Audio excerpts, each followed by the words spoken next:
Shem Hashem Na'aseh V'Natzliach, Shiur Torah, Bruchim Habayim. We're back here in Aventura, in Ner Avraham, Florida, doing our series. We're back to the Sefer by Rav Wasserman, Alav Shalom, Ikvita de Mashiach, the era of Mashiach. Series Baruch Hashem has been a fiery series every week. Rav Wasserman gives us more and more insights about the corrupted leadership of his day, and needless to say, about the corrupted leadership of today. I know that most of you don't know much of the what's going on in the world of Torah, aside from what you hear in lectures, and perhaps maybe see in your local keilah. But from an inside perspective, I can tell you that unfortunately nothing has changed for the better since the time of Rav Wasserman. It seems as if we learned nothing from the Holocaust. We've learned nothing from the tragedies. And on this, the Pasuk, Hashem says that I hit them for naught, because they did not learn Mussar. He tells the prophet Jeremiah.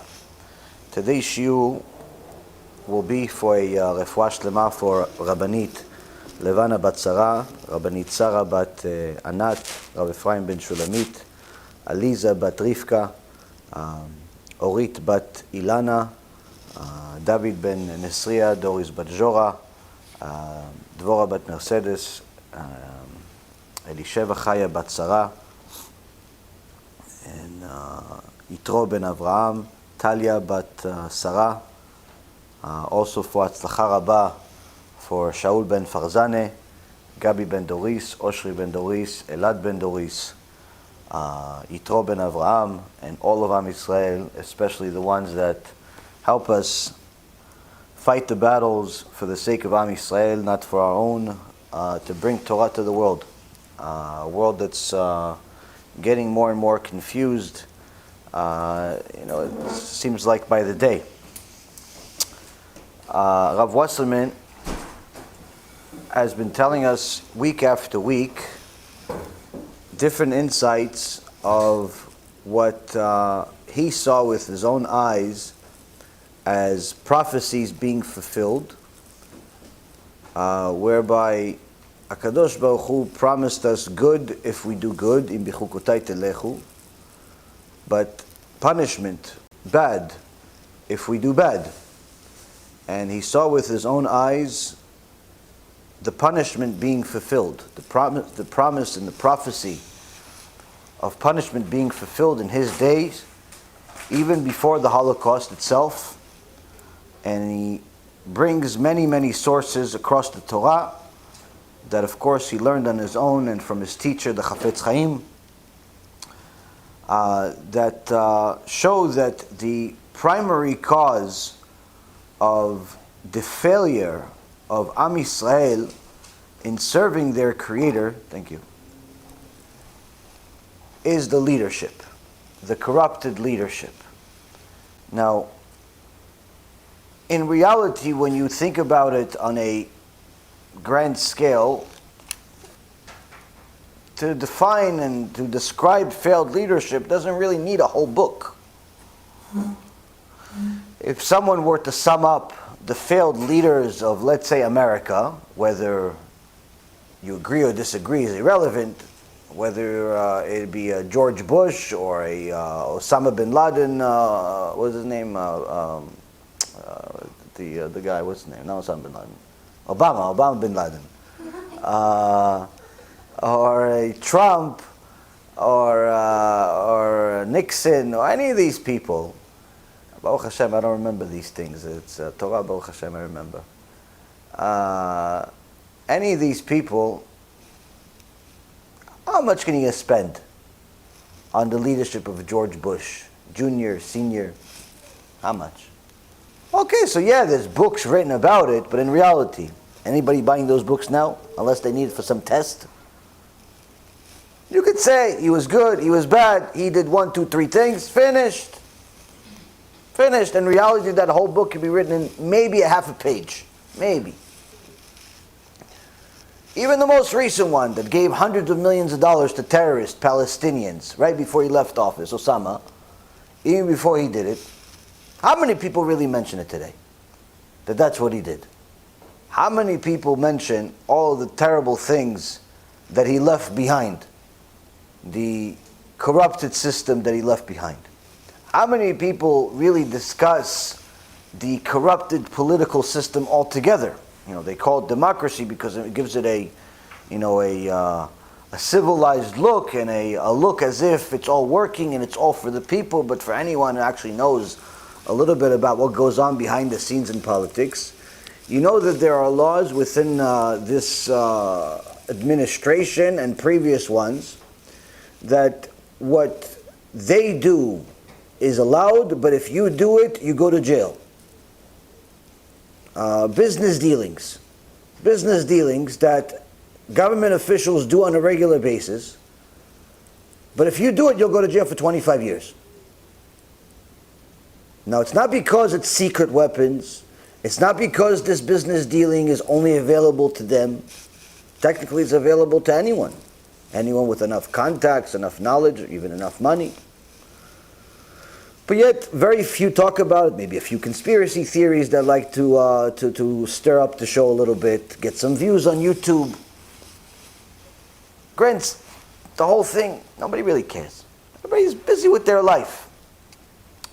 Needless to say, some of the people in the Torah world that have corrupted the system, whether it's previous head rabbis, current head rabbis, whoever they are, whether it's the Mirvis or his predecessor from the UK, or it's a big posek in Israel from a couple of decades ago that decided to go against halacha and make a conversion that was not according to halacha allowed.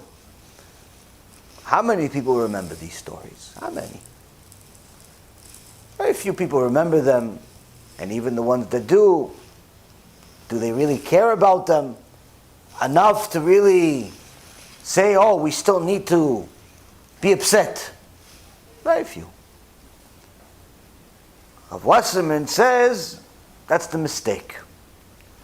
Forgetting our past is to the detriment of our future. Because if we forget our past, we're not going to be able to learn from it. We're not going to be able to utilize it as a stepping stone to better places. The fact that leadership was corrupt in previous times is to our benefit if we learn from it and utilize it the right way.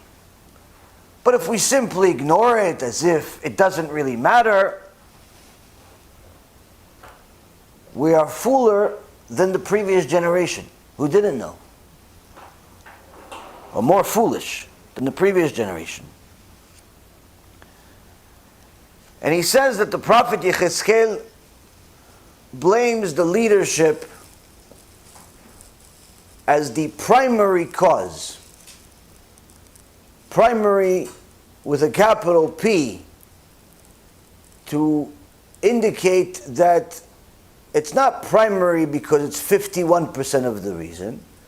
It's primary because it's more like 99% of the reason of why Am Yisrael has not returned to their Father in heaven, of why Am Yisrael has not done complete TeShuva and served Hashem. He blames the leadership. Of course, he uses a makor, he uses a source, he uses the prophet Yechezkel and many others.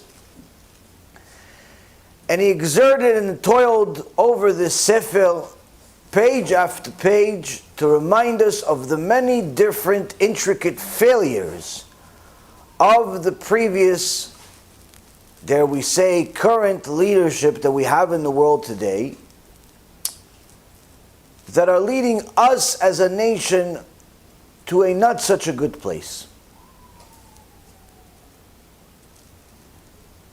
Every page he writes a few more paragraphs, and he brings a few more sources to remind us how each week that we together are learning this Sefer, 8 or so decades after it was written, every week we have to be upset all over again, not only about what happened, but even more so about what's actually happening today to even a higher magnitude.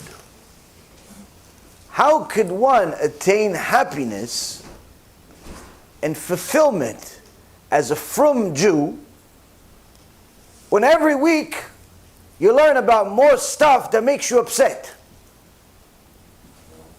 And if you're in the inside and you see the corruption firsthand and how horrific the system is and how you people are doomed and bound to fail unless you glue yourself to Torah and to people that are tzaddikim. You are guaranteed to fail in your life otherwise.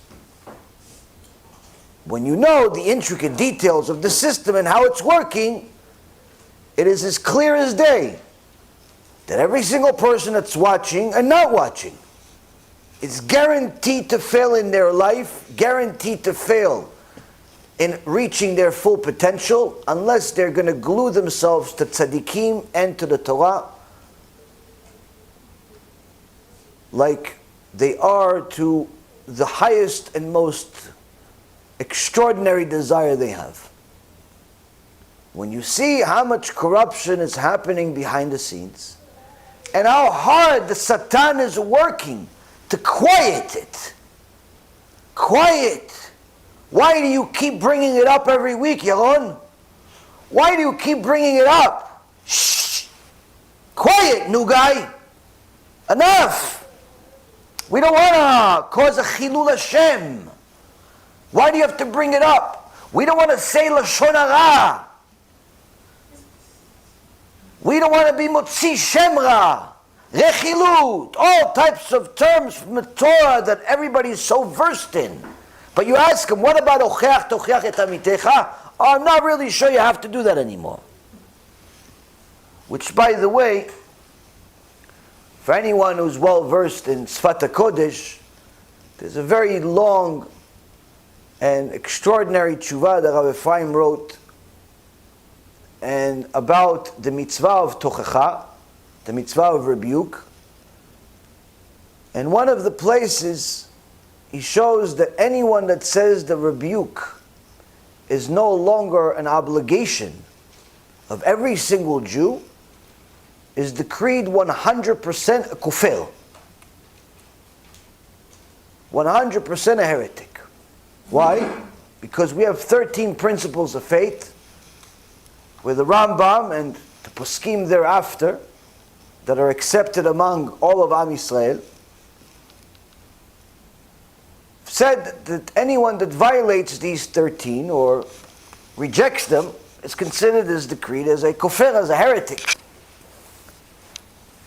And one of them is the fact that the Torah will never change. Meaning that not a single mitzvah will ever be removed from the Torah.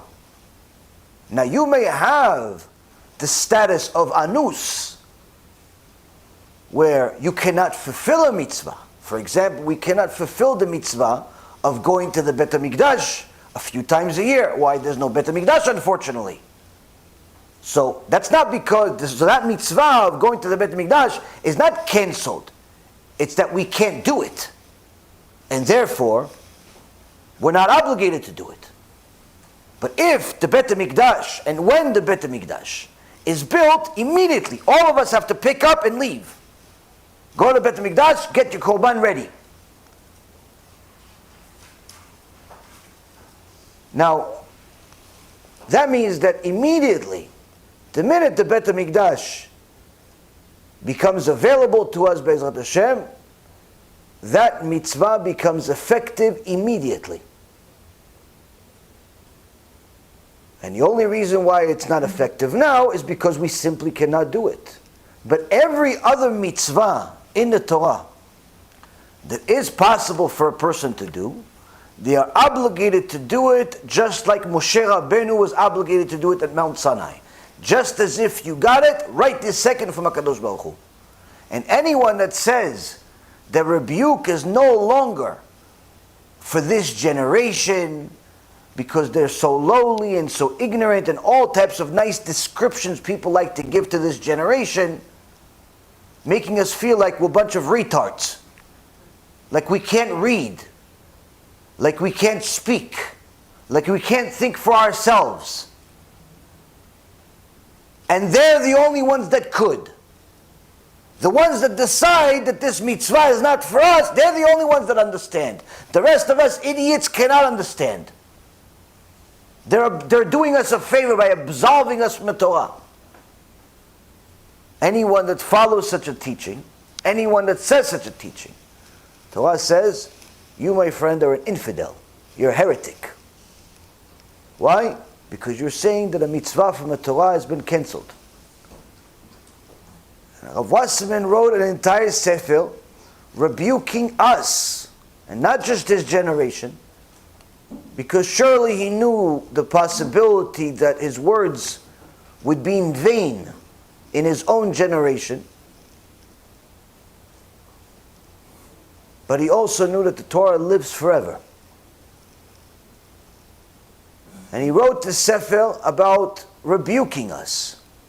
Rebuking us and reminding us that the Torah has rebuked us time and time again, to remind us that it's all our fault for having such corrupted leadership. Back then, it brought the Holocaust, and today there is a spiritual Holocaust. Unfortunately, these spiritual Holocaust are usually a predecessor to a physical Holocaust. So how could one attain happiness when every week we learn to be upset again? How could one be content with this Avodat Hashem when every week we find out more bad news? This guy brought a missionary to shul, the other guy brought some Mustafa to his shul, the other guy is honoring some lesbians, the other one is bringing Dr. Ruth. By the way, almost all of these was Ephraim Goldberg. The other one writes a book where he says that we're not a monopoly on the truth. The other people also have truth too, and you could, that's Lordy from UK. Every week there's more stuff. How can we be happy? How can we serve Hashem with a smile ear to ear? How? You see, Rabotai, in the Beit HaMikdash, if you are a lefty liberal, you wouldn't survive the day. Aside from the fact that if they found out, most likely, they'd figure out whether you deserve the death penalty or not. But even if you were just a bystander, you wouldn't survive. And the reason why is because every day there were countless korbanot. Take these huge cows, a ton, 2 tons, bring it up to the Beit HaMikdash. There was special rings connected to the floor, and groups of Kohanim would take care of the korbanot. Sometimes the Shechita, the slaughter, was by a Kohen, sometimes it was by Israel. Always a Shomer Shabbat, because any Shechita done by a Mechalel Shabbat, it's like an idol worshipper did it. So you cannot accept it. And you saw that the Beit HaMikdash had rings on the floor, and they would have slaughter after slaughter after slaughter after slaughter, but to make sure that the cows don't see each other. So they're not all right next to each other at the same time, but they all had their area. Okay, Reuven family, over here, this is your place. Shechita, finished, okay, yalla, korban. Okay, next. Shimon family, let's go. Shechita, this is your section. Shechita, okay, cow, over here. Now, when I was a kid, my father, God bless him, he thought it was a good idea to take my brother and I to go see them slaughter a sheep for Pesach. We had a minhag in my house that every year for Pesach, my father would get a whole sheep. I don't know who ate it, but there wasn't much left after Pesach. I guess that was part of it. Now, when you eat the sheep or the cow, it's a steak, nice fillet in front of you with some sauce, some potatoes, maybe a little salad if you like that kind of thing. You don't really think so much about the sheep or the cow. Did he have a family? Did he like to run? Maybe he's a walker kind of guy. Did he like the field? Is he an outdoorsman? You didn't think much. You just thought, delicious. That's what you thought. But when I saw them take the sheep and put him down, as a little kid, little boy, maybe 5 years old, and they slaughtered him, and I saw his face, and then I saw him move, and I didn't realize that this is just nerves. And you see him move his legs, and there's a ton of, it seemed like an ocean of blood came out of this thing. Once finished. But to me, it like never ended. And I just couldn't believe what just happened here. The last thing on my mind was, I'm going to eat this thing.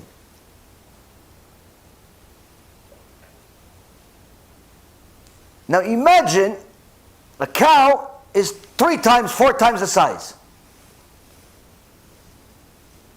So when you slaughter it, it's not a pretty sight.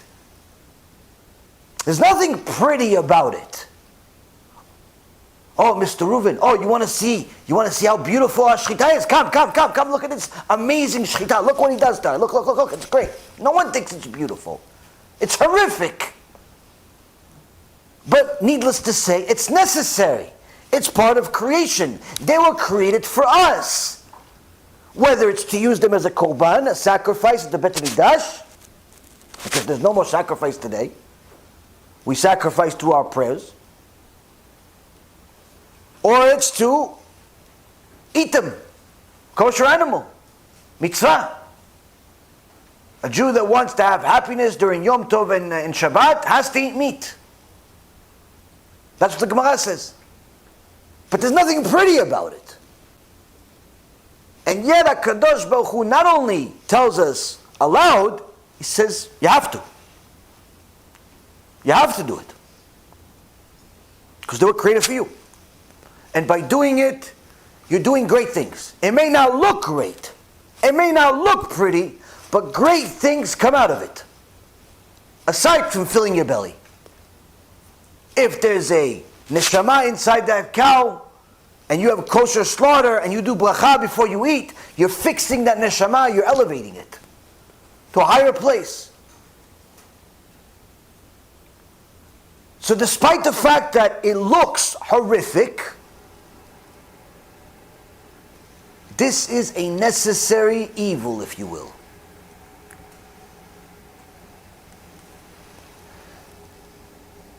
Showing us and teaching us, Rabotai, that sometimes we have to get our hands dirty and we have to deal with ugly things in order to bring good to the world. There's a saying in the Gemara that I had a chidush on, where it says that you read it in your prayer each week. It says, Talmidei Chachamim, Marbim Shalom. The Talmidei Chachamim bring Shalom, bring peace to the world. Now the pshat is, simple meaning, so Talmid Chacham, by knowing the real details of the law, will show you how in reality you guys don't need to be enemies. Even if you open a business right next to yours, Parnasai is from Shamayim, he's going to teach you to have emunah, to have bitachon. You don't have to worry about him opening right next door to you. Oh, you can't find a zivug? Don't worry, you pray to Hashem at least 515 times, or 516 if you want to beat Moshe Rabbeinu, you're going to find a zivug. It's going to teach you a few different things, you're going to get through this, don't worry. So Talmid Chacham is going to show you different beautiful things in the Torah. Why? You shouldn't be in war with anybody. You shouldn't hate each other. There's no benefit of you talking bad about each other, unless you're warning people of something that's really necessary. So that's what Talmid Chacham is supposed to do. Marbim Shalom. Creates more peace in the world. But I said, Talmidei Chachamim, Marbim Shalom la'olam, the Talmidei Chachamim, what is their job? Bring peace. But peace, Shalom, is also another name for Hashem. Meaning that the job of a Talmid Chacham is to increase Shalom in the world, to increase God in the world, to bring more God to the world, more Hashem to the world, more Hashem to you, more Hashem to the viewers, more Hashem to the haters, more Hashem to the lovers, more Hashem to the Goyim, more Hashem to the Jews, more Hashem. And what does more Hashem mean? More emet. If you want to really bring Shalom, you have to bring Shalom. If you want to bring more peace, then you have to bring more emet. Even if it's ugly. Even if it's not such a convenient truth. Sometimes you have to deal with something ugly in order to bring Shalom to the world. Because once I know that I am in danger and you just warned me, although I don't like the fact that I'm in danger, especially that now you're telling me I'm in danger from somebody that I trusted until now. I don't like it. I don't like that feeling. It makes me feel insecure.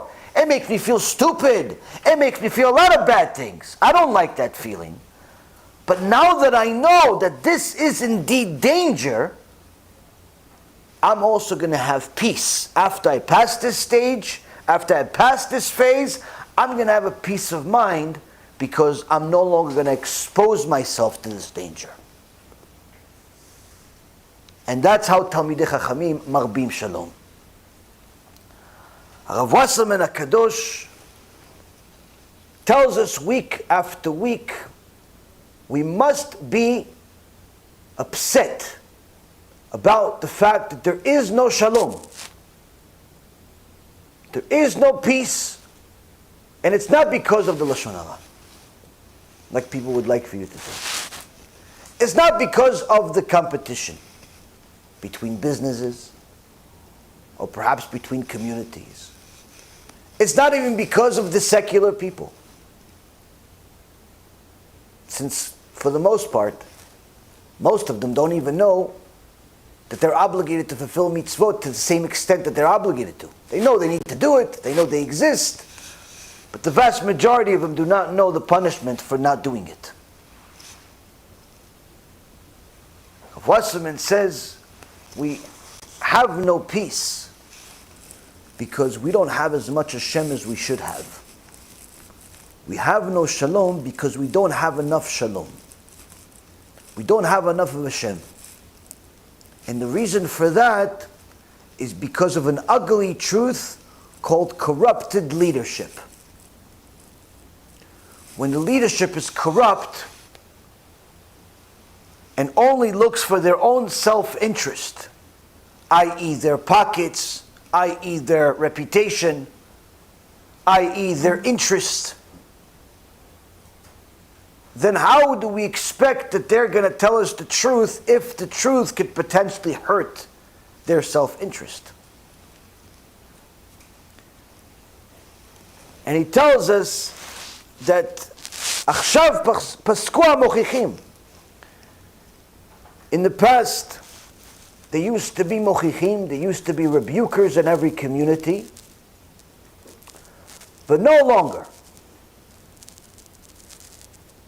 in Libya, where my grandparents used to live, in the Jewish community there used to be a gibor, tough guy, hero, everybody was scared of.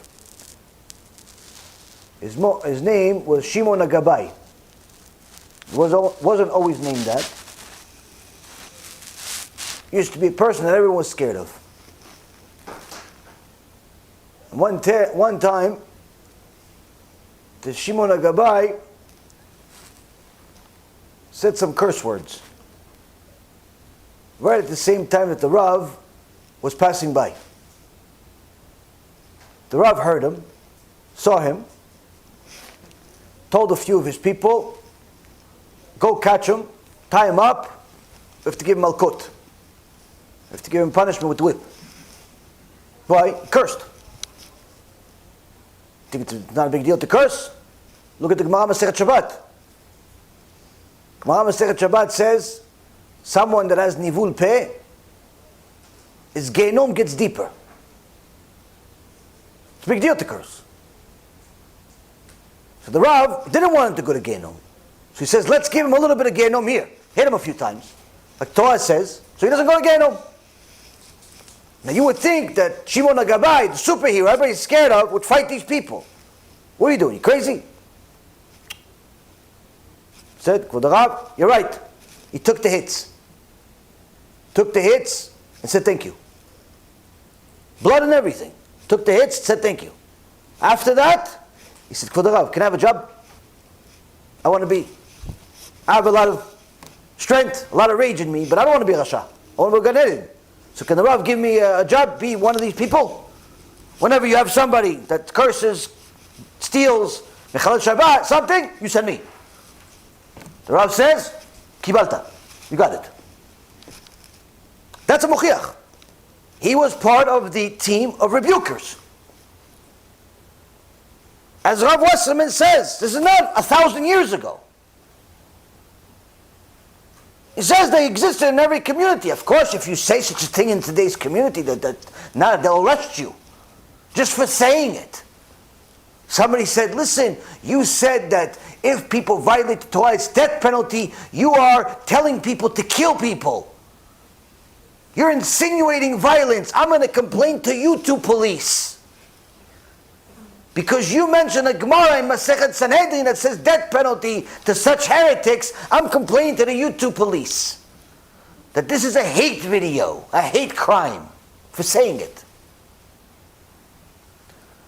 I would be happy if it was a Christian saying that, but unfortunately it's not. It's a Jew. In previous years, Rabotai, rebuke wasn't just words. There were rebukers. And the rebukers didn't just say words. Sometimes they took matters into the hands of the Torah. Rav Wasserman says that there's no more. And today, in most communities you go to, you tell them, listen, I want to bring a rebuker here. You tell them, no, it's not for us. This generation, no rebuke. Everybody's tzaddikim here. You have to be nice, you have to love everyone. Everyone say nice things about them. Motivate them, inspire them. What do you mean, like the Goyim? The self-help gurus? We've turned rabbis into self-help gurus? Every rabbi, instead of Rabbi Steve, Rabbi Reuven, Rabbi this, Rabbi that, it's Rabbi Tony Robbins, everybody's Rabbi Tony Robbins? Everybody's a coach? We're coach now? Not a rabbi?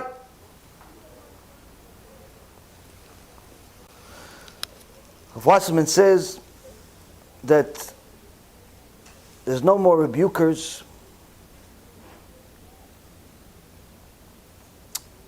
and part of the reason is because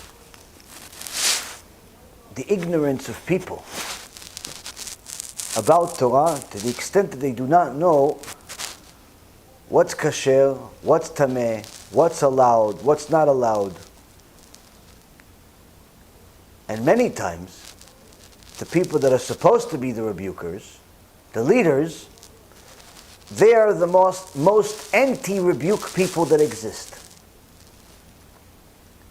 It says in Proverbs chapter 9, verse number 8, don't rebuke the scoffer, lest he hate you.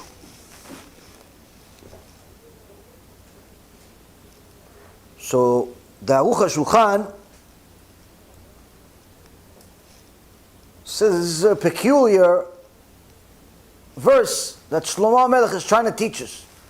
Don't rebuke the guy that makes fun of the Torah. Why? He's going to hate you. You just say, don't rebuke him. He won't listen. Don't rebuke him. He'll make fun of it, since he's a scoffer. But why does it say he'll hate you? The Aruch HaShulchan says something extraordinary. He says there are some people that have turned the Torah into customs. But not customs like, you're a Sephardi, you eat rice on Pesach. You're Ashkenazi or Moroccan, you don't eat rice on Pesach. Not that kind of custom. But rather, the entire Torah has become customary. Meaning, you keep Shabbat because that's what Jews do. It's customary to keep Shabbat in our community. You put on a black kippah because it's customary to, not because you got Shemayim. Not because Hashem said so. It's customary for us to look this way and act this way. It's customary for us to build a sukkah once a year. It's customary for us to fast a few times. It's customary. It's not, you do it because you're a Jew and that's why you do it. He says if you meet someone like that turns the Torah into a bunch of customs, don't even bother rebuking him. He is the scoffer. He is the one that's making fun of the Torah. But Rabbi, he's keeping the Torah. He built a sukkah. He has a kippah. He has a tzitzit. He keeps Shabbat. How is he a scoffer? He's a scoffer because he turned the entire Torah into a joke, where the only reason he's telling you should keep it because it's good for you. It's like a nice thing to do. Your kids will grow up good, and your wife, and you can have dinner once a week on Shabbat, and it's nice to do it that way. That guy, the Aruch HaShulchan says, that's the jokester. Not the guy that makes fun of the Torah and says, who keeps Shabbat anyway, you guys are old age. No, not that guy. Oh, what, you're saying Hashem created the world from nothing? No, show me Hashem. If Hashem is real, let me see him. Stupid people like that? No, that's not scoffers. They're just stupid. The guy that's a scoffer, that's the guy that turned the entire Torah into customary. Like you're keeping it because it's just good nature of being a Jew. It's a good thing to do. Says that guy, he's the scoffer. Don't bother rebuking him. So that leads us to the next question, Kvod Harav. How come the Baal Aruch HaShulchan, we're asking, how come we shouldn't rebuke him? If anything, we should rebuke him even more. He says, no, with the scoffer, you're wasting your time. Why? He will give you even more sources than you have to prove his rationale for distorting the Torah in such a way and turning it into customary. He'll give you more sources than you have. And if anything, he'll make you feel like you're a fanatic. You are crazy. You're always scary. You're black. You're, all night and darkness and sadness and no good.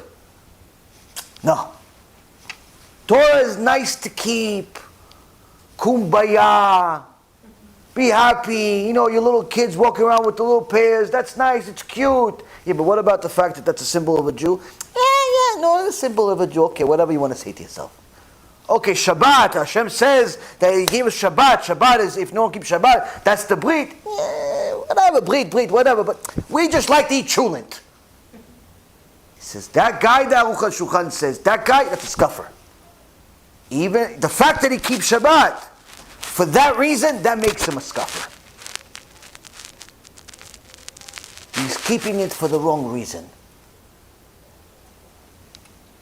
And that guy is a waste of time to rebuke him. Why? Because lest he hate you. Lest he hate you, meaning he will show you a million sources that he is distorted and manipulated to make you feel like you're wrong and justify himself, even though it's the opposite of Dat Torah.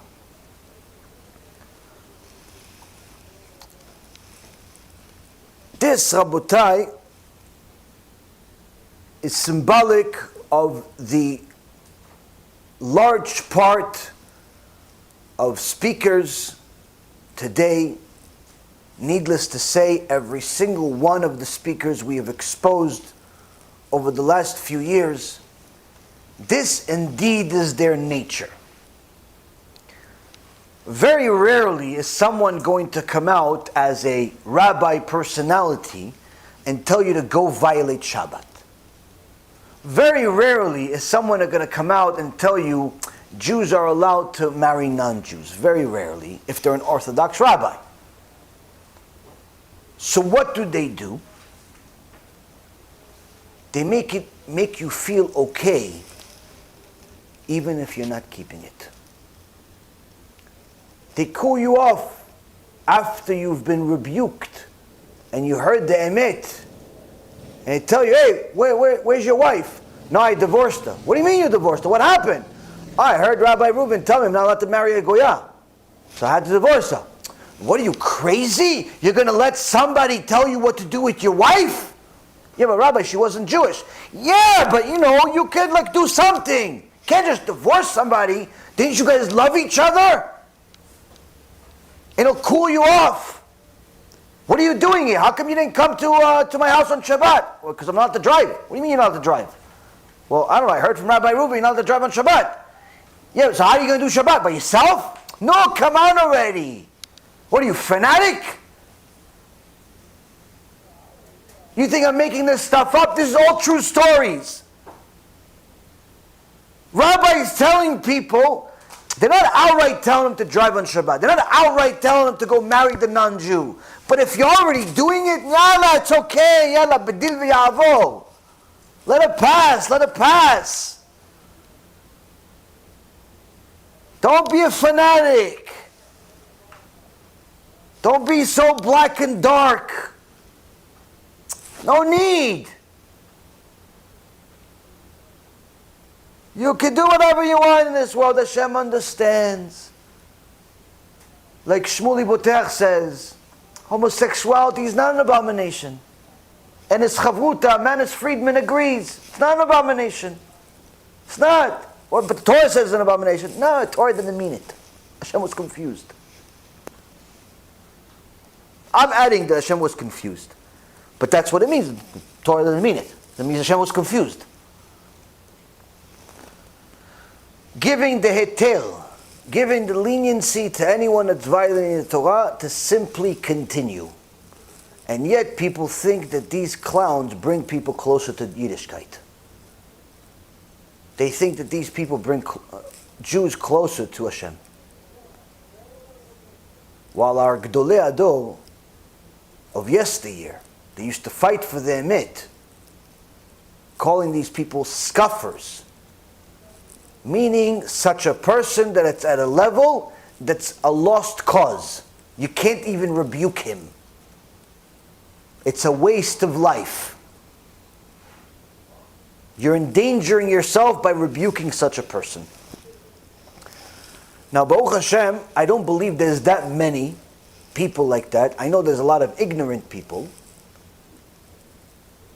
But as far as scoffers, I'm hoping to Hashem that there's not that many, at least, of such people. But needless to say,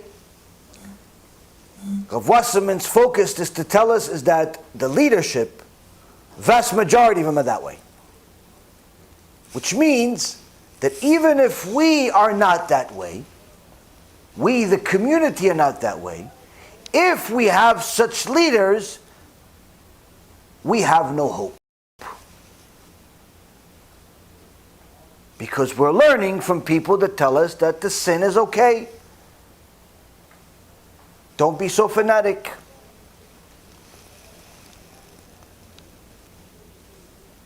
And And the Aruch HaShulchan says that if you rebuke such a person, he will open his mouth like the donkey of Bil'am and make it seem like he has more sources to justify that the entire Torah is a minhag. Now, Rav Wasserman says that there are many speakers. He says, speakers we have many. Rebukers not so many. And Rabbi Ephraim asks, what is really the difference between a speaker and a rebuker? What is Rav Wasserman really saying here?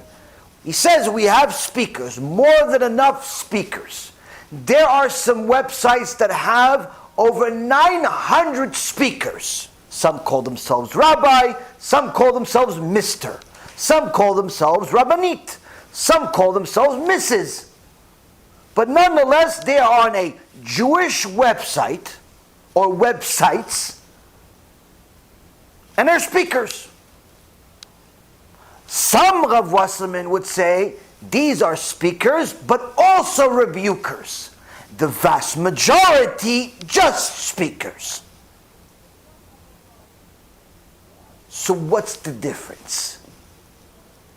What's the difference? We're not asking you what your title is and what you call yourself because of some certificate you have or you don't have.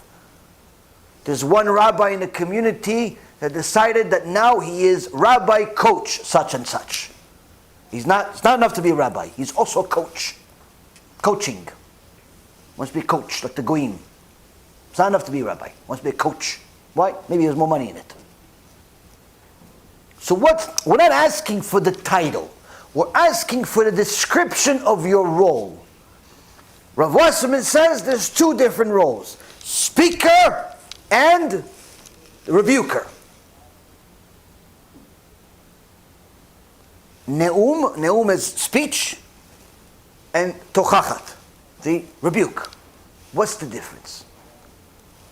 Rabbi Ephraim says the difference between a speaker and a rebuker is that while a speaker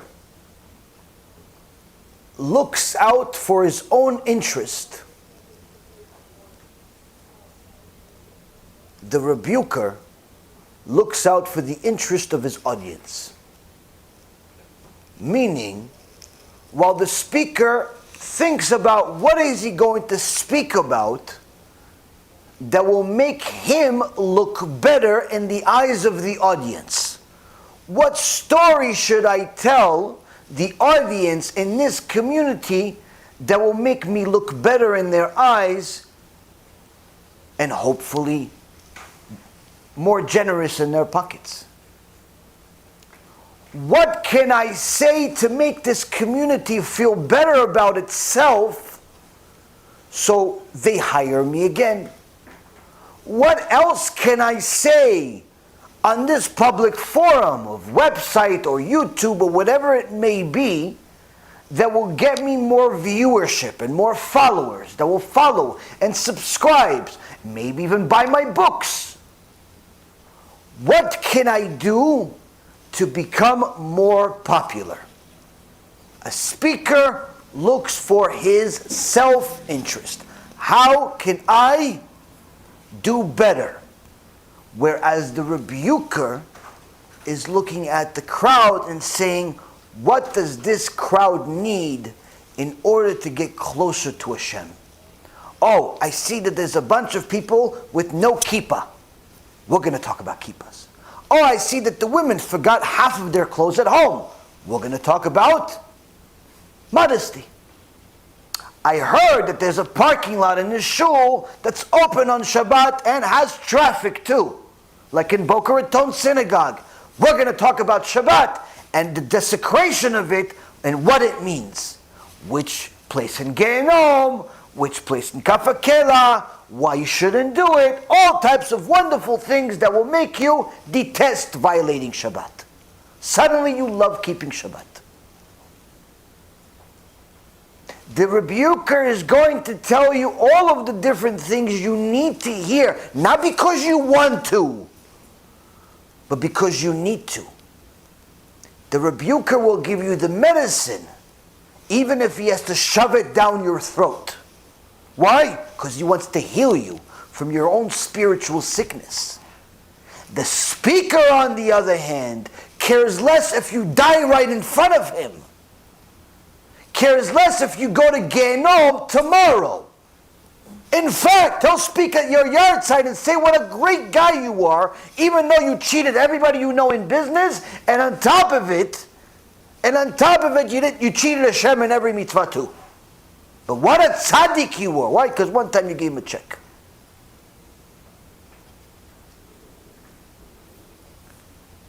We see here that although both speak, there's quite a difference between the speaker and the rebuker. Now, Rabbi Nachman in Breslev, Alav Shalom, writes the following in his Lekutei Maharan Tanina, Tinanya, in a section 8, lesson 8, section 8. He says the following. He talks about leadership. Who should be leaders? Who should not? What should we, as average people, look for in a leader? And he says this. For this reason, one must fervently search and seek for a true leader to become his follower. For every leader possesses an aspect of the spirit of prophecy. Even today, when prophecy has ceased, the leader must inevitably possess an aspect of a different spirit that is not found among the masses, by virtue of which he became a leader. Otherwise, why should specifically he become a leader rather than anyone else? But indeed, every single leader possesses an aspect of this different spirit, for a leader represents a man in whom is a spirit who will lead them out and bring them in. Whoever is able to lead out and bring in the Jewish people certainly possesses a different spirit, on account of which specifically he became a leader of the Jewish people. So here we see that we are supposed to go chase and find someone that's a true leader, like we chase God Himself, like we chase food, like we chase air. Why? Because this leader, although he lives in a generation with no prophecy, is gifted an aspect of prophecy, a spirit of prophecy, like avak, nevuah, the dust of prophecy. Because he, in essence, has become a vessel for Hashem to do His will. And the sages teach us in other places that even someone that simply leads a bunch of chickens to where they're supposed to eat, he also himself has a little bit of prophecy. To know who, what, when, and how to feed these chickens. Needless to say, Rabbi Nachman Mibreslev says, someone who was elected from Shamayim to lead the Jewish people back to Hashem. And this different spirit possessed by the leader corresponds to the Holy Spirit. Meaning, this spirit of prophecy also corresponds to Ruach HaKodesh.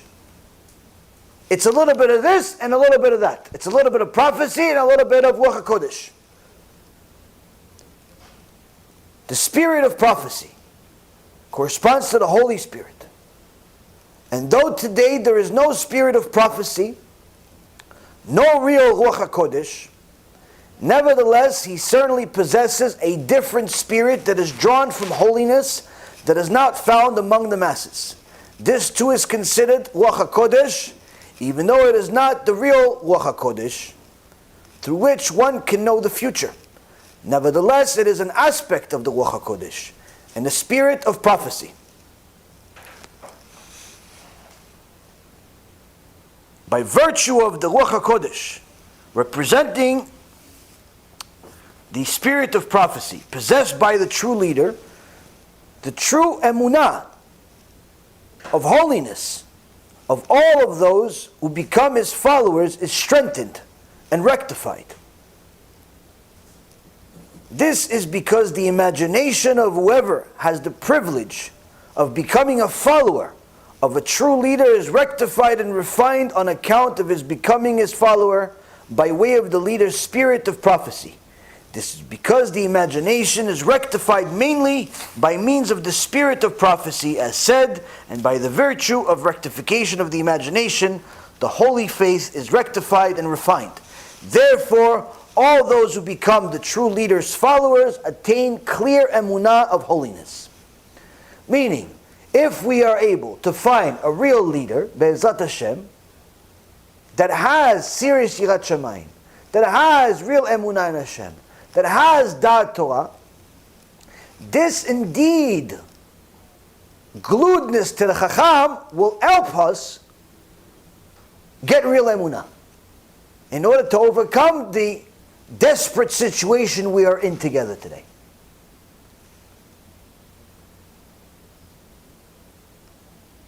But Rabbi Nachman continues and says, however, one must search and seek for such a true leader very intensively, begging God that one has the privilege to become a follower of a true leader, so that he attains true perfect faith. This is because when one becomes a follower of a false leader, this brings false emunah. For a false leader corresponds to the false prophet, Nevi Shekel, as in false spirit. On account of this, imagination is damaged, which causes false emunah, since emunah is rectified mainly by virtue of the spirit of prophecy possessed by the true leader, by virtue of which the imagination is refined and faith is rectified. So here, Rabbi Nachman Breslev on one end gives us a very, very strong recommendation that we need to find a real tzaddik that's going to lead us, because he himself is being led by a Kadosh Baruch Hu himself through Ruach HaKodesh and prophecy of a unique category. But we have to make sure we know how to find and how to pick this person, because if we pick the wrong one, if this person is the one that's promoting homosexuality, he's promoting marijuana and all types of forbidden drugs, he's promoting all types of heretical ideas, then this, Rabbi Nachman Breslev says, is a Navi Shekel. This is a false prophet. And his false prophet, by you following it, you yourself will fall. And your emunah will fall. And your understanding of Hashem will fall. Everything will get hurt as a result of you even being close to such a person. This is the reason why Rav Wasserman, over 100 years after Rabbi Nachman Breslev, calls the fake speakers, the non-rebukers, he also calls them Nevi'eh Shekel, the false prophets. Now, in today's world, many people do not really want to be told what to do. People do not want limitations. They want to be able to do whatever they feel like it. They want to go wherever they feel like it. They don't want you to tell them, you're not allowed to drive this car on this day. You're not allowed to eat in that restaurant. You're not allowed to date such and such person. Not because I said it. Because God said it, I'm simply repeating it because apparently you either forgot or you don't know. Now, the speakers, i.e. the false speakers, shy away from doing such things and letting people know to not do certain things. Why? Because it hurts their self-interest. If I tell you, don't drive on Shabbat, that means you're not going to drive to my shul on Shabbat, which means I won't see you on the day that people decide how much they're going to donate. If I tell you don't drive on Yom Tov, that means you won't come to my shul on Yom Kippur and Rosh Hashanah, which means you won't be one of the guys bidding for the next Aliyah, especially on the biggest day of the year, biggest of donations, not just biggest of holiness. A speaker, whether he's a rabbi or a mister, irrelevant. A speaker is not going to tell his crowd such things because it hurts his self-interest. Hence the reason of why Rav Wasserman calls this person a Navi Shekel. He has false prophecy. It seems like he's saying the words of God because he mentions God's name here and there. If you give him an aliyah to reach from the Torah, he'll say God's name just like you. He'll say God's name just like the Navi Emet. He'll say God's name just like Moshe Rabbeinu. It sounds the same. He sometimes even sounds more inspiring. He sounds more understanding. His English may even be better. He may even be better looking. He looks nicer. He cares about your daughter that's in college with a bunch of boys, but nonetheless, he cares. He cares that you are making enough income, even though you're in a cash advance business that everybody knows it's forbidden. He likes the fact that you like to go to a casino and gamble a little bit, just to have a little bit of fun. Did you win the last set? Chazak u'baruch. I knew you could do it. You won that tournament, didn't you? Good job. Good job. Yeah, you had siyata d'shmaya on that one. Hashem helped you with that hand. Hashem helped you with that hand. He has no problem giving you a chazak u'baruch for things that are outright sins. Why? It serves his self-interest. And Rav Wasserman says this is a Navi Shekel. The Navi Shekel have hurt Am Yisrael time and time again because we keep falling for them. Even at a time where Eliyahu HaNavi was on this planet on a regular basis as a regular human being, before he became a malach, everyone knew that Eliyahu HaNavi was special. Everyone knew that Eliyahu HaNavi talks to HaKadosh Baruch Hu. No one doubted that Eliyahu HaNavi was Kodesh Kodeshim. But they said, Eliyahu, listen, it's you, and then there's 450 other prophets. Like, even if, let's say, okay, you're saying, Eliyahu, you're tzaddik. Even if you're saying, like, some of them are fakers. Some of them are Goldbergs and Manis Friedmans and Dror Kasutos and maybe a little Lord Sakis. No problem. Maybe a little Dweck inside too. Put a topping there. No problem. But all of them, all 450 Eliyahu. Okay, so you just picked 5. 14. Everybody? Come on, Eliyahu. You're a fanatic. You're like Machmir. You're like too Haredi for me. I know you're right. I know you're right, Rabbi. I know you're right. I know that there's 14 that are really bad. I know. And there's probably even more than 14. But everybody, 450 are bad? 938 are bad? Come on, no, Rabbi. What are you trying to, come on, you want everybody just to listen to you? Eliyahu HaNavi says to Am Yisrael, Rabotai Yekarim, you're making a grave mistake. You're thinking this is my opinion. You are joining the Navi'eh Shekel, you're following Achav the Rasha, and you will suffer along with him. And after seeing Achav HaRasha mock the Torah in front of others, Eliyahu HaNavi says, there will be famine for 3 years. He didn't say a specific time. He said, it'll be famine until you do tshuva. That happened to be 3 years. But the showdown was what? It wasn't Achav doing tshuva, chatati, aviti, pashati, I'm sorry. No, it wasn't that. Eliyahu HaNavi said, rain will not come down until everyone knows all 450 are liars, despicable, evil people. All of them. Every single last one of them is just a speaker, not a rebuker. And not even a good one either. Every one of them is the reason why it's not raining. Every one of them is the reason why there's coronavirus.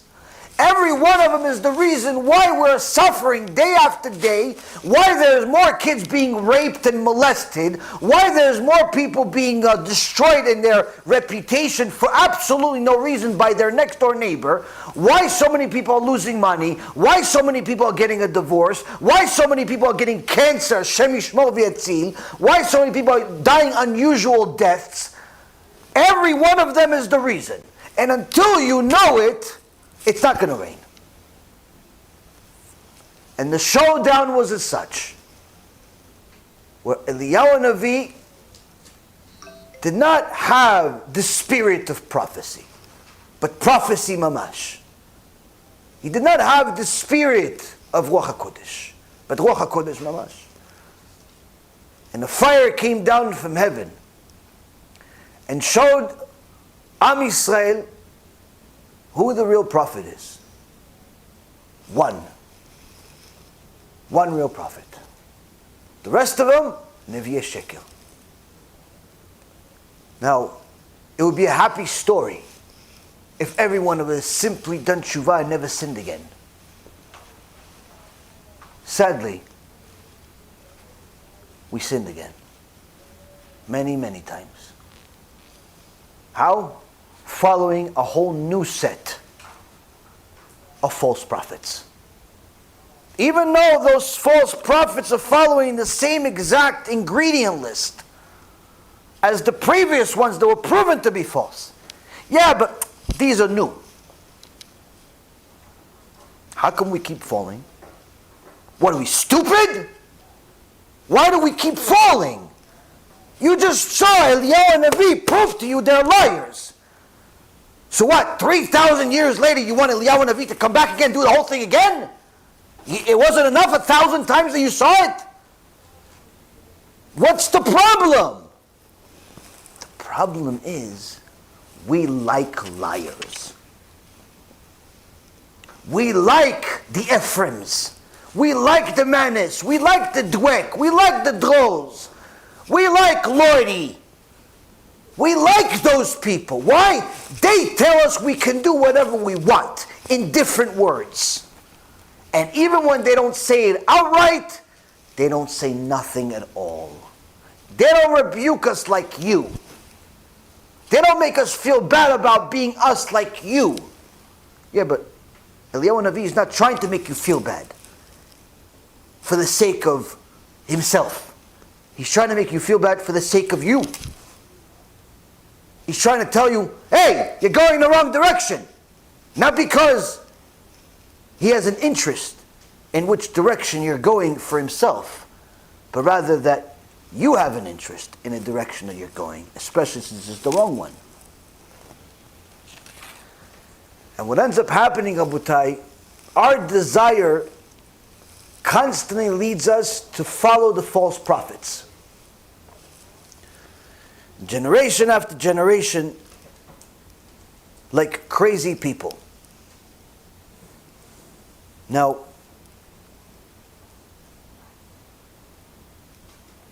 Rav Wasserman continues and he says, the accusation comes among the Torah scholars. The Apikosim, in the days of old, used to maintain, what benefit have the rabbis afforded us? They have learned the scripture and study the Talmud to their own advantage. Gemara Masechet Sanhedrin Perek Chelek. They admitted the fact of the benefit of the spiritual well-being bound up with the knowledge of Torah. Yet the contention of the contemporary Kufrim is that the Torah scholars bring misfortune upon themselves and upon the whole people. The above-mentioned saying may be understood in another sense, namely that the spirit of fault-finding penetrates the scholars themselves and they accuse one another. Wasserman says, in the past, the heretics, the apikosim, the kufrim, these people would say, listen, these Talmidei Chachamim, these rabbis, they study Torah for themselves, they enjoy it. It's not for me. So Wasserman says, in the past, at least the heretics would say, listen, these rabbis, they're studying, they're enjoying the Torah, good, it's just not for me, meaning they would still recognize the fact that there is a benefit to learning Torah. I'm just too weak, I'm too much of a loser, I'm too lazy, I just can't do it, it's too hard for me, whatever the case is, but they recognize the fact that if you learn Torah, there is a benefit to it. It's just that that benefit doesn't seem to be as great as the benefit of a new wife every day, as the benefit of eating whatever I want, as the benefit of doing whatever I want. So I understand that you learning Torah is good, not rejecting it. It's just that I like sinning. So he says that the previous heretics don't say that simply. They'd say, listen, it's good that you're studying. Chazak u'baruch. I'm not saying it's bad. Good for you, what's good for you is good for you. It's just not for me. But he says that heretics of his day says a much, much worse. He says, what do these heretics do? He says, these heretics don't even recognize the good of the Torah, so much so that they actually view anyone that's religious as a miskin. Oh, you're religious? Must be tough, huh? Poor guy. What are you, poor? Hey, let me get $5 for you. Hold on a second. You probably don't have something to eat, probably, because you have a kippah on. So it's probably the last $5 you spend on the kippah. Let me give you some money. Because you're poor, right? No, I have 5 houses. What are you talking about? Come on, you don't have 5 houses. You're religious. How could you be rich, religious? Religious and rich, it's an oxymoron. Doesn't make any sense. Rabbi, what should I do? I'm graduating school, I'm graduating yeshiva. Should I go to yeshiva? Yes, but how am I going to make money? I don't know, Hashem will provide you money. Shouldn't I go to college? Maybe I'll go to some university, even though it has coed and it's forbidden from the Torah to do such a thing. Because I need parnasah.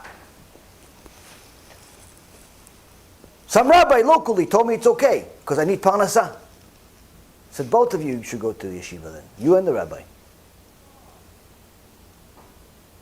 People assume in today's world that if you're going to be a Talmid Chacham, if you're going to teach Torah, if you're going to learn Torah, if you're going to be someone that's going to toil over Torah, that means you're going to be poor.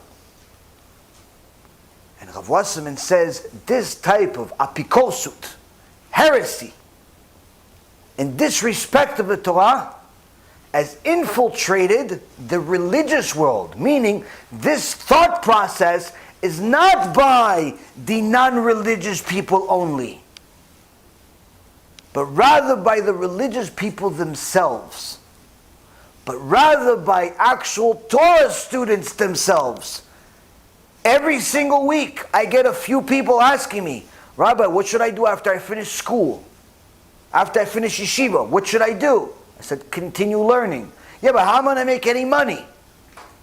You'll make money, don't worry. If you have the ability to become Talmid Chacham, you'll make money. Yeah, but shouldn't I learn a profession? Sure, you could learn a profession. Doesn't mean you should stop learning Torah. Well, I have to go to university. Not necessarily. You could take online courses. You could even take online college. You don't need to attend some university campus full of filth, full of prostitution, just for free, in order to get a skill set, in order to get a profession. You want to learn a skill set, you can take online school without ever seeing another human being. And still learn Torah and keep yourself kosher. Oh, but the traditional way is to go to university. Maybe I should go to this university because it has some religious people, or that university because it has majority Jews. Or why? We, as religious people, do not have enough emunah that Hashem will give us parnasah. Why? Because we've been taught by speakers and not by rebukers. The speakers always told us, we are perfectly fine. You don't need to change, son. You don't need to change, dear. You're perfectly good as you. Now, once you get to 18, 19 years old, and you realize you're really not as enough by yourself. You're not as good as you think. Why? Because you can't do anything. You're 18 years old and you don't really know much. So now you have to hit the real world. You have to exercise these emunah muscles. And no one really ever told you how to do that. Because until now you were a tzaddik. Everything was perfect.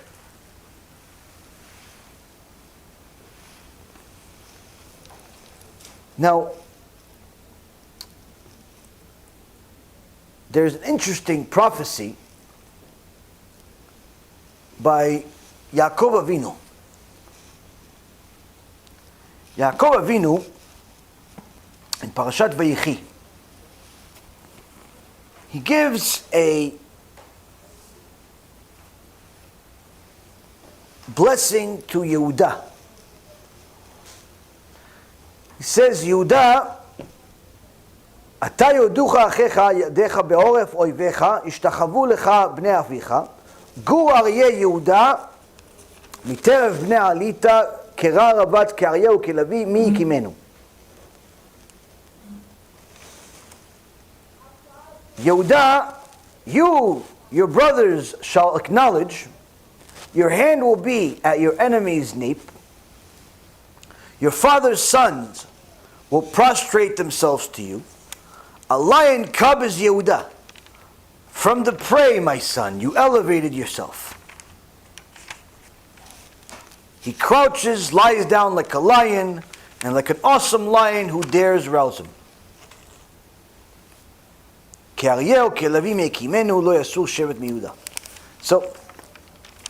the Chachamim ask an interesting question. Here, you have a little bit of a confusing blessing. On one end, Yaakov Avinu gives Yehuda a blessing that he's going to be like a aryeh, like a lion. But on another end, he calls him a cub, a gu aryeh, cub of a lion. There's obviously a big difference. Lion roars, everyone's scared. Little cub roars, like, oh, he's so cute. I want to take him home. So cute. Let's draw a picture of him. Lion, scary. Ghoul, not so much. How could one be the same? Now the Midrash Rabbah, in Parashat Vayechi, section 98, verse number 7. Says, Yaakov Avinu blessed Yehuda with the strength of Aryeh, strength of a lion. But the chutzpah of the gur, of the Aryeh. He blessed him with a strength of the lion, but the chutzpah, the nerve of his cub. What is that like? The lion roars, everyone's scared. The cubs act like they're tough guys though. Jump on the lion. They pretend like they can bite him and hurt him. They roar like they're tough. Why? Because their father's behind them.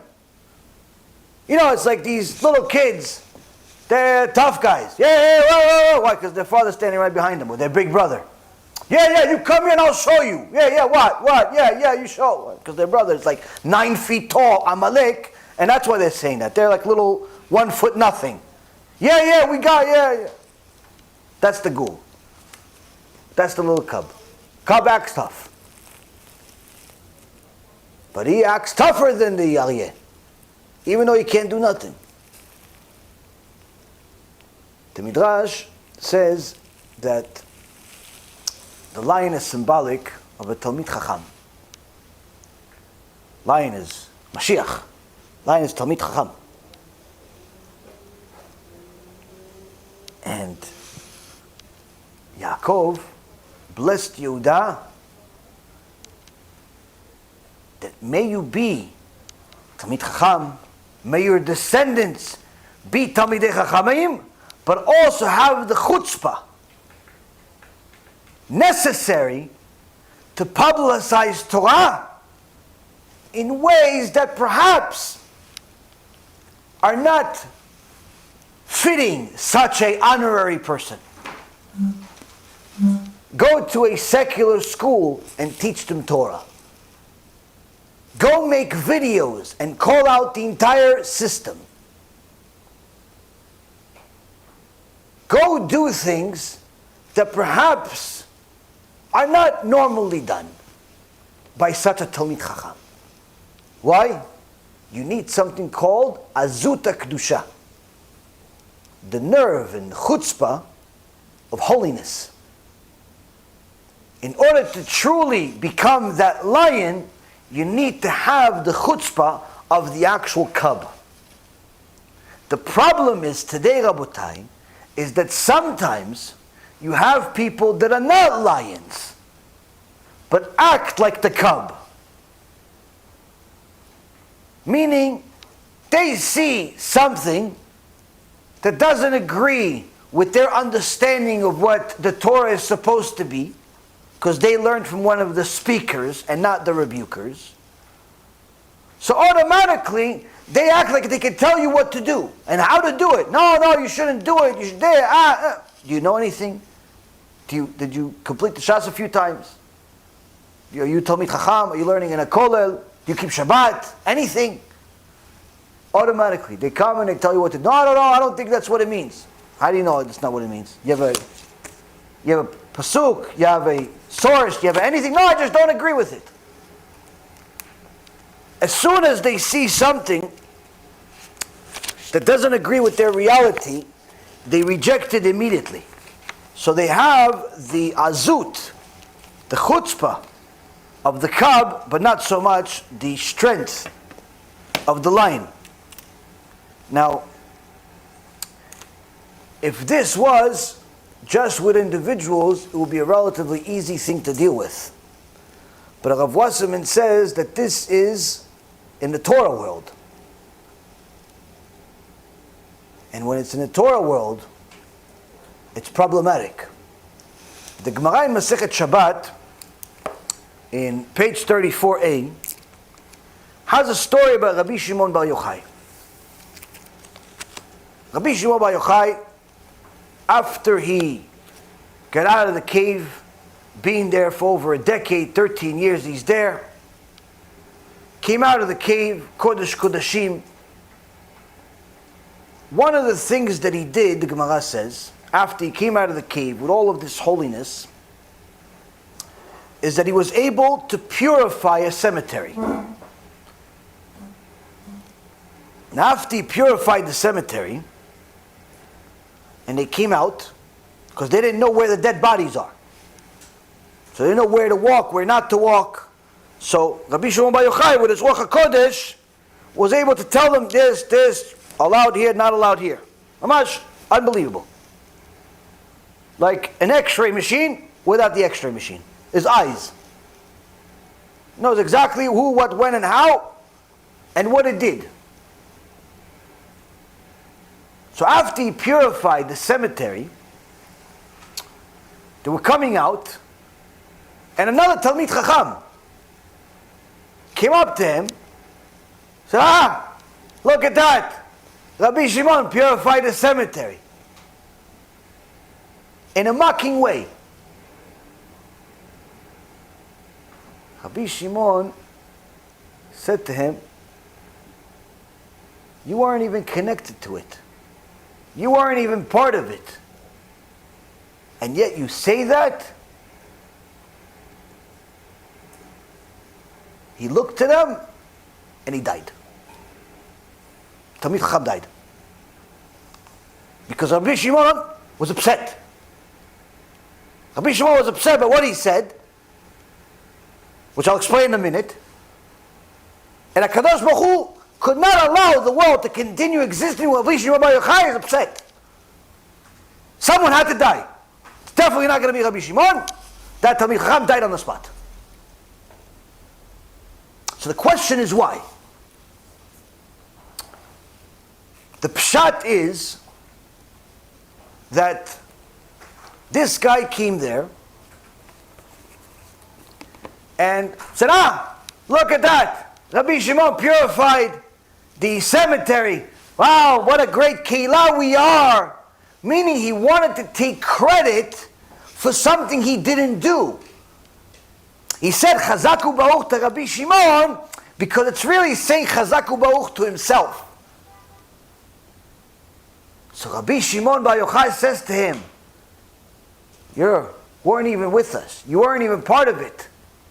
People are going to think that we are like prostitutes. That's what he says in the Gemara. That we are like prostitutes who give compliments to each other for no reason. They're going to think that one Talmid Chacham says to another, Chazaku Baruch, even though what you said means nothing. Hey, Yeshir Koach, even though I didn't even listen to anything you said. You're destroying the Torah that way. You weren't even part of it. You're saying Chazaku Baruch.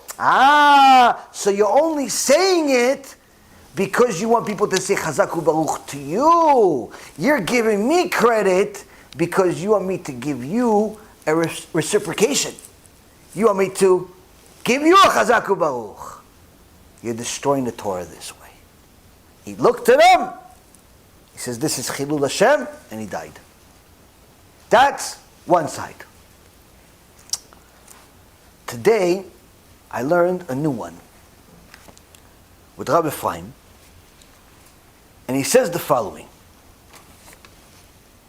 Says that the Haran, one of the sages, comments on this, and he said that this Talmid Chacham that walked up to Rabbi Shimon Bar Yochai zilzel b'mitzvah. He discounted and disrespected the mitzvah that Rabbi Shimon Bar Yochai did. Because he said, look, Rabbi Shimon came and purified the cemetery as if, who is this Rabbi Shimon Bechlal? We haven't heard from him in 13 years. Who's this new guy? Who's this Baal Tshuva causing noise? What are you guys giving him so much credit? You have thousands of views and likes and donations and organizations. Who are you, Bechlal? I've been here this whole time.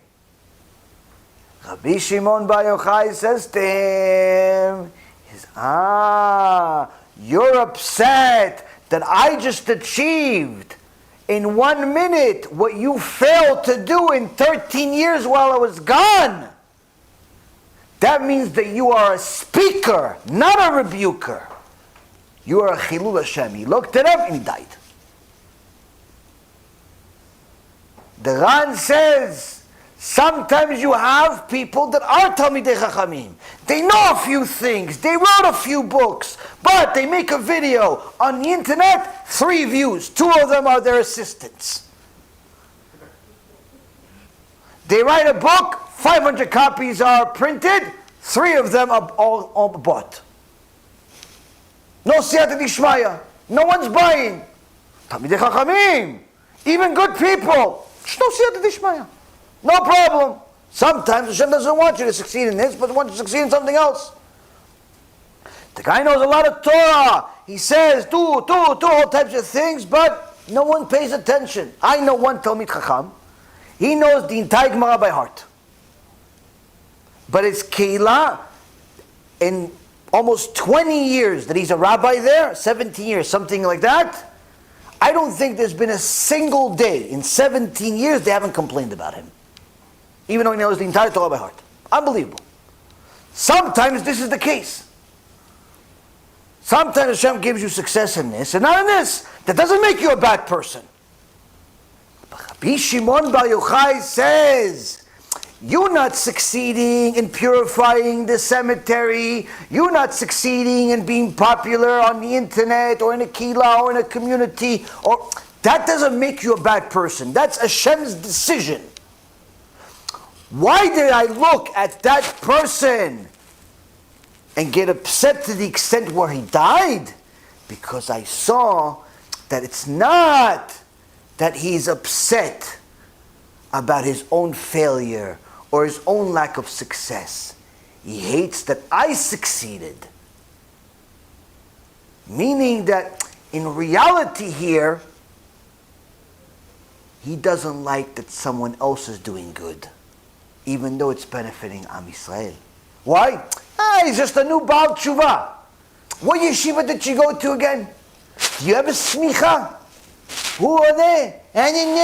All types of stupid questions. What does it have to do with anything? Do you get Baal Tshuva or no? How many people did you help do Tshuva this week? This week? No, I didn't do any seminars. You don't need to do a seminar. I spoke to a rabbi one time in a meeting with two other rabbis. And he was saying, no, this is too stringent, this is that. So my friend got frustrated. He said to him, Rabbi, listen, you've been doing this kiruv stuff for over 20 years. How many Baalei Tshuva did you get? Proudly says, 100. Proud, 100. You know what's 120 years? 5 a year. 5 a year. Each one of you sitting here, without being a rabbi, should get at least 10 people a year to do tshuva. Without being a rabbi, without even saying one word in your mouth. Not one word. All you do is press share. You'll get at least 10 people to do tshuva a year. You don't share, you're one of the most foolish people that exists in the world. This person doing kiruv, 20 years, proud of it. So proud he's rejecting the rebuke. He's rejecting a different system. You have a different system, I have a different system. If you get all of the Gedolei Ador, he says to us, if you get all of the Gedolei Ador to write me a letter and say I should change my way, then I'll change my way. So my friend gets so frustrated, he says, we all know the Gedolei Ador are not going to write you a letter. Why are you even saying such a thing? Let's look at results. How many people did you get to tshuva? 100. In 20 years? 100. He says, Rabbi, with all due respect, he gets that every week. The guy's smile turned upside down. He wasn't smiling so much. Why? It doesn't matter, Baal Tshuva, not Baal Tshuva, smart, stupid, tall, short, fat, Wall Street, rich, whatever you want to say. Where's the results? How many people did you get to do tshuva this week? Do you know what that means to get somebody to do tshuva? You like to talk about ve'afta le'racha kamocha, right? You love your brother like yourself. That's the mitzvah that's the most popular in the generation. Now let me ask you a question. If your brother, if your mother, if your cousin, if your neighbor were all about to be massacred, murdered by some Arab, and you had a way to stop it, would you do it? Yeah, of course. I love them. You're fulfilling the mitzvah. You fulfill the mitzvah. If some Arab wants to slaughter them, you fulfill the mitzvah, you stop it, right? But that's just a one-time thing. What about Gehinnom? What about everyday thing? What about if your mother, your brother, your sister, your neighbor, your fellow Jew in the Keilah are all destined to go to Gehinnom, which is much worse than an Arab with a knife. Much, much worse. And much longer lasting. Will you save them? By telling them to stop driving on Shabbat? By telling them to stop eating taref? By telling them to put some clothes on and be modest? By telling them to get out of the illegal business? Illegal according to the Torah, not necessarily according to the law of the land? By telling them to do things that are what Hashem said and not what their ego said? Will you tell them that? Will you love them enough to save them from Gehinnom? Or will you just be a speaker that's only going to tell them about the mitzvah of you must love your brother without fulfilling it yourself? Yeah, if the terrorists came here, I'd save you. Yeah, but what about if Satan came here? Can you save me from that? You can. Will you? Not if you're a speaker.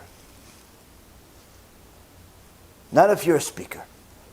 You see, Rabotai Yekarim, sometimes there are certain people that don't want to speak up because it hurts their self-interest. But these are not the worst people. There are some that are even worse. There are some that are even worse than the people that don't speak the truth. There was one time a father bought his two sons the Rubik's Cube. You know, a little cube that I could never figure out in 40 years. But yet somehow some people figure it out in 7 seconds. So he gave the Rubik's Cube to his sons. And the first one, he saw him, 3 hours. He's playing with the thing, nothing. The green, yellow, everything is everywhere. Nothing changed. Next day, the father peeks into his room, and he sees that same son putting stickers. All the reds, turns it over, all the yellows, and he puts another set of stickers, all the blues, oh, finished! Finished, I did it! And he peeks into his other son's room. He sees him, picks it up, takes it out of the box for the first time, plays with it, 3 seconds, pah! Breaks the whole thing. That's the mashal. What's the mishal? What's the lesson here? Some people, they don't want to tell the truth. In fact, they don't even like it when you do it. So what do? They cover it up. They cover it up. No, listen. Don't promote him anymore. Just like whatever, he can be there, but don't say that he's there. Like he can come to the shul, but don't tell anybody he's like speaker. Like, yeah, tell him he has a book, but it's not available. Like, don't say anything about it. Let's cover it. We're not really connected. They cover it up. They cover it up. Listen, the rabbi has a speech in a shul. Yeah, but we have something else going on. Take Chazaku Baruch, Rabbi. Chazaku Baruch, Chazaku Baruch.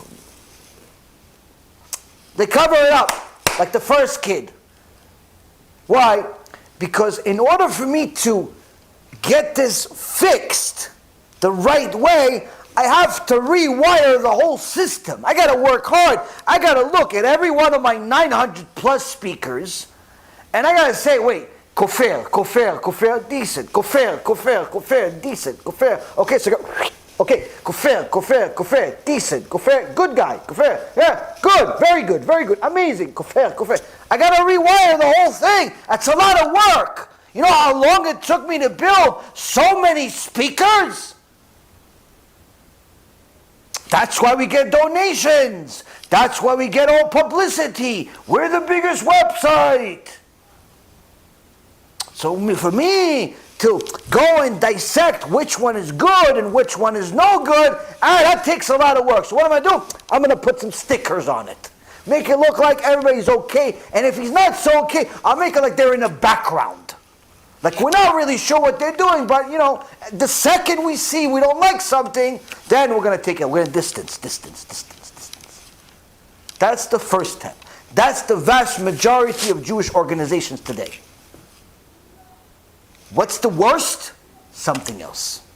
The second kid. The second kid, Rabotai Karim, looked at the Rubik's Cube and he said, can't figure it out. I can't rewire my system. Pah! Why? Meaning, not only I don't like this rebuke, I'm going to get in your way. I'm going to do everything possible to destroy you and your mother.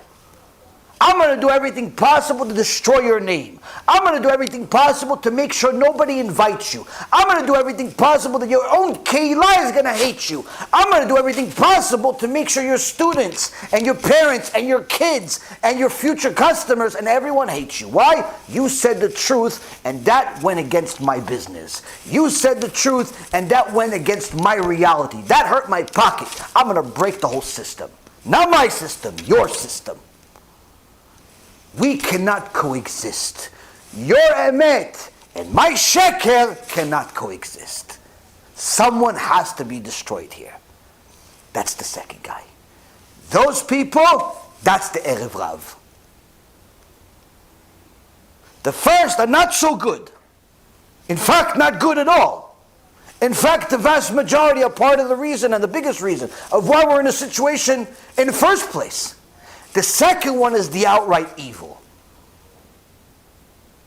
But the problem is that the second one gets power from the first. They're enabled by the first. Because the first ones are passive to the extent where even if they see that somebody is destructive of the emet, and they just don't want to deal with the emet, they don't say a thing either. They won't do a thing to help you do tshuva. They won't do a thing to tell you to stop driving on Shabbat because they don't want to deal with it. It's not my job to do it. If he wants to learn, he'll learn. If he wants to do, he'll do. It's not my business. They're passive, but they're also passive on the Reshaim. When the Rasha shows up and he wants to destroy the truth and he starts making phone calls to different organizations, how could they, all this different, why? Because it's going against his emet, which is really sheker. The other people that have been so used to covering things up, what do? Okay, let's cover this one up too. Pretend like we weren't part of it. Pretend like we didn't say nothing. Pretend like we didn't see nothing. Like we're clean, we didn't do nothing. We're clean, nothing. First one is bad.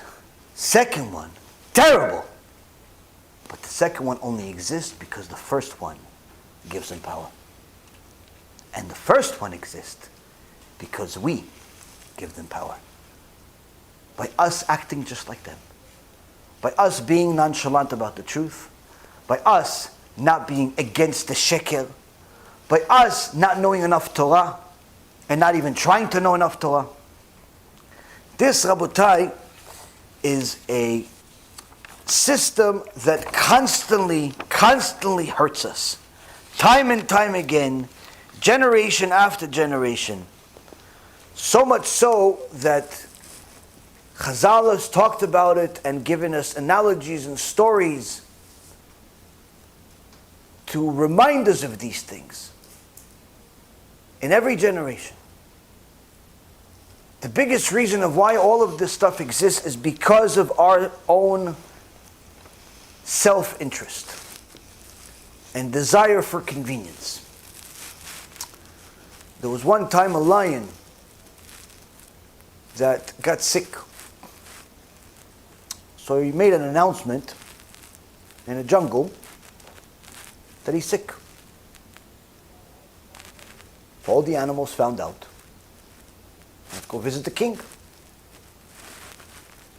So the bunny showed up. He said, Your Highness, how you doing? And the lion said, not so good. And as soon as he said it, this foul breath came out of him. And the bunny said, Ooh, Your Highness. What? The lion got offended that the bunny told him the truth, and he ate him. Shortly later, the wolf showed up. But the wolf realized the bunny's footsteps are in the front. He saw him come in, but he's not in the house anymore. Bunny's gone. And the tail is kind of peeking out of the lion's mouth. He said, Your Highness, how you doing? And the lion says, having a tough time, but how do I look? Foul breath came out of his mouth. But the wolf knew this is dangerous territory. You don't mess with the lion, start telling him he's got bad breath. The bunny said it, he's not here with us anymore. He said, Your Highness, you never looked better.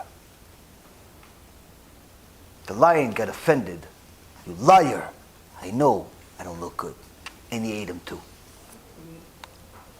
Shortly after, the fox, the smartest of the animals, shows up. He saw the bunny and the wolf go in and not come out. He knew something's going on, but he still has to visit the king. He said, Your Highness, how are you doing?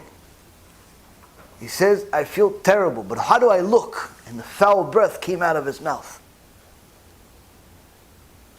And the fox said, You look fine. He says, Well, don't you smell that? He says, No, Your Highness, I got coronavirus. My sense of smell is gone.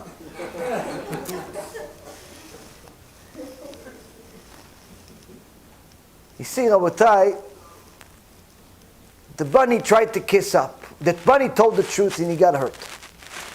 The wolf tried to kiss up and he got hurt. The fox is smarter than everybody. Sometimes, you have to be honest, but you also have to be smart. When are you going to say the truth? How are you going to say the truth? You can't just say the truth and whatever comes out of your mouth. Because sometimes it's inappropriate in that place, but appropriate in another place. Sometimes it's important to say, sometimes might as well don't say it. You see, many times people have a tough time when we speak out against rabbis and mention their name because they think that we invented it. Or perhaps they think that sometimes we say things that are harsh because we're fanatic. Now, in the list of rabbis that we talked about, almost half of them we've done lectures about. The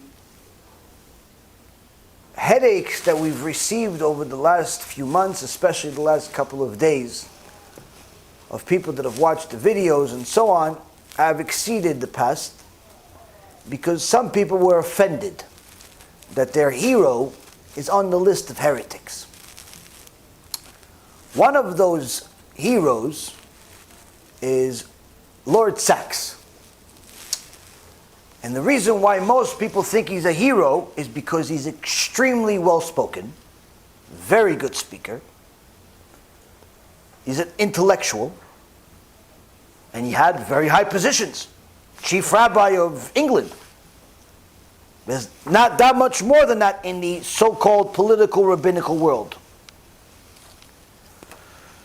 So, he wrote many books, he's been on media probably more times than he's been in the bathroom. The guy's popular. How can you, nobody, go against him? And that's the mistake. The mistake is people think that we invented it. all we're doing is reminding you of something that perhaps you either didn't know of or something that you forgot. When we mentioned that the reason why Jonathan Sacks is considered a heretic is because he says things like Adam and Eve was just a parable when he was debating or really helping an atheist by sharing the stage with them and saying heretical remarks right next to him. But what about Adam and Eve? I mean, what do you think about that? Is that symbolic or literal? Well, Adam and Eve is clearly a parable because there was no first human, and there may have been a mitochondrial Eve, but I mean that was somewhere else and in another country, and besides the wench is dead. Exactly so. So no, I mean Adam and Eve are really, I mean if you trace it back 6,000 years ago, obviously the Bible is telling us the story about the first dawn of civilization. I mean there was art 25,000 years before. So Adam and Eve is symbolic. Yeah. But the parting of the Red Sea, I mean, how do you decide which bits are symbolic? Very simple. The rabbis in the 10th century laid down the following principle. If a biblical narrative is incompatible with established scientific fact, it is not to be read literally. Or that he said that the Judaism and the Torah does not have a monopoly on the truth. These were not our inventions or our understandings. Aside from the fact that it was reviewed by other rabbis, my Rav and others, it wasn't a chidush.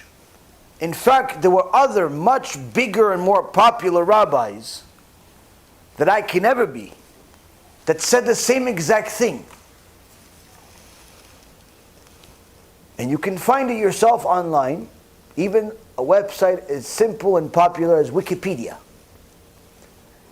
It says that after the publication of his book, The Dignity of Difference, a group of Haredi rabbis, most notably Rav Yosef Shalom Eliashiv and Rav Betzalel Rakau, accused Sacks of kfirah, of heresy, against what they consider the traditional Orthodox viewpoint. According to them, some words seem to imply an endorsement of pure relativism between religions, and that Judaism is not the sole true religion. By him saying no one creed has the monopoly on a spiritual truth. This led him, Lord Sacks, to rephrase more clearly some sentences in the book for the second edition, though he refused to recall the books he already had in stores. So this means, Rabotai Karim, that years ago, the biggest rabbi in the world, Rav Eliashiv, called Jonathan Sacks a heretic. But not in a small little YouTube shiur. Public forum. The whole world knew. Yet, we forgot. And we still give him the stage. Give him the honor. The same exact thing happened in Boca Raton many times, when they invited people like Shmuley Boteach, that even Chabad, who generally speaking accepts everyone, rejected. Shmuley Boteach, first name basis with Ephraim, invited whenever you want.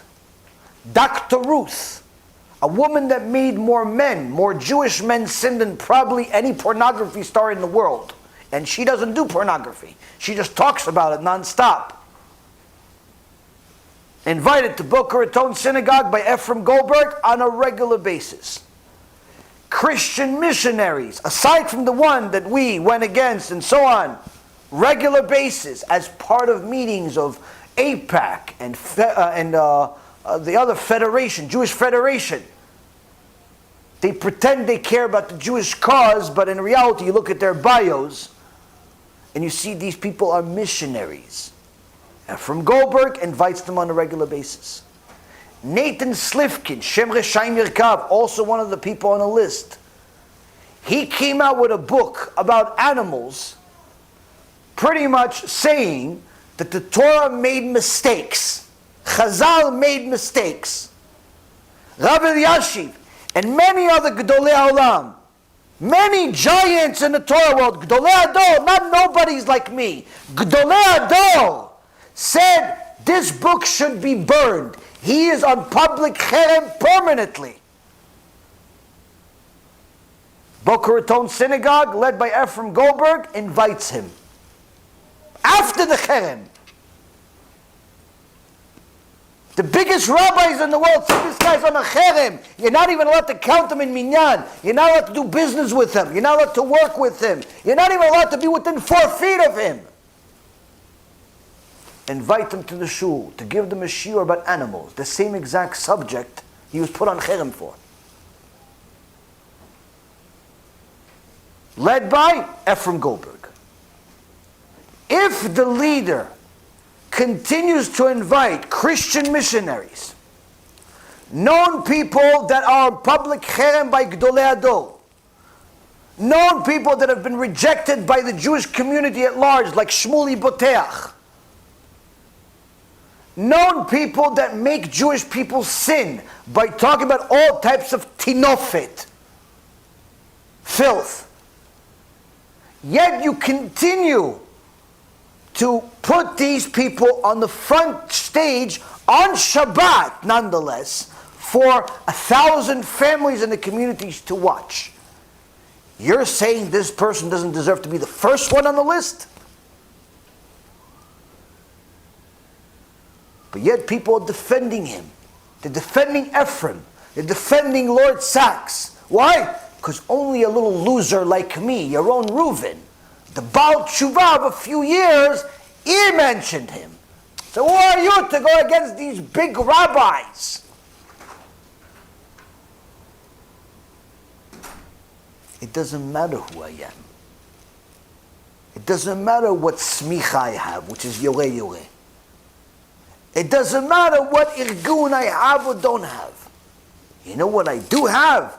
A little sechel and a lot of emet. Everything we say is 100% true. If I ever said something that's not true, you show me where I said and I'll fix it. Everything I say is backed up. When you have someone like Rav Eliashiv say the same thing that you said, do you need anybody else to back you up? When you have the Rambam say the same thing you said, do you really need somebody else to back you up?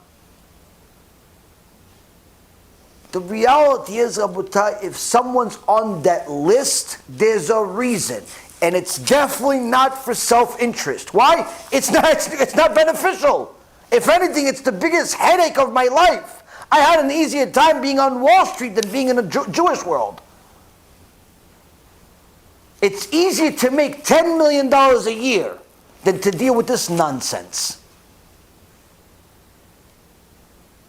But the reality is, $10 million a year is not even the price for one Baal Tshuva.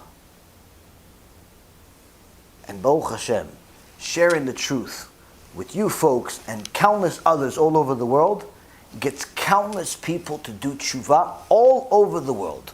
The amount of people that do tshuva from our lectures every single day is more than almost every speaker in the world. I know this because I see what they do, I see what we do, I see our results, and Baruch Hashem. The amount of people that are doing tshuva right now is unbelievable. Why? They like truth. And there's not many people that speak the truth in English. There's a few, but not many. Some people try to say, truth, that's for you, we're going to do something else. They're going to put the stickers. Some are going to fight it. The truth is, though, they're partners anyway. We have to remember this. When it comes time to donating, when it comes time to supporting, when it comes time to sharing, anything when it comes to Torah, you have to understand, it's no longer just about the speaker, it's no longer just about the rabbi, but who they also associate themselves with. If they associate themselves with bad people, it's not a good thing. Even if you like every lecture Ephraim made in his life, the fact that he continues to bring heretics to his shul to put Klal Yisrael in danger, that by default makes him a heretic. No less than some missionary in Christianity. When somebody publishes books that say the opposite of Torah, and after they're proven wrong, doesn't want to recall those books, why? It's going to hurt his pocket. That shows that the dollar, or the euro in his case, is worth more than a Jew to him.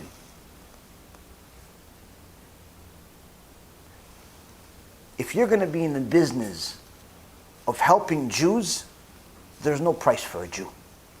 Doesn't matter where he is.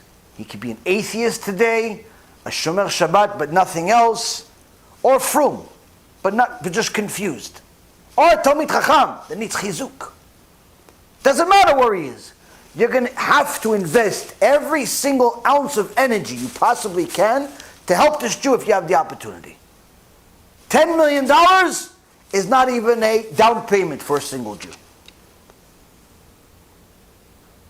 But if you're only going to care about the money and how much I'm going to make and all that stuff, please, do us all a favor, go to Wall Street. There's more money there anyway. Problem is, Rabotai, that many times people pick the wrong side because of popularity. Just like the people at the time of Eliyahu HaNavi. Everyone knew that Eliyahu HaNavi was 100% emet. But they went against him anyway. Not by saying, Eliyahu, we don't like you. No, we like you, Eliyahu. It's just that we have 450 prophets here. We like you, Eliyahu, but there's 450 here. What? Even if some of them are Goldbergs and Friedmans and Drors and whatever, still, it's not everybody. Got 450 here. When push came to shove, and the showdown came down, everyone saw how many people they really had. Nothing.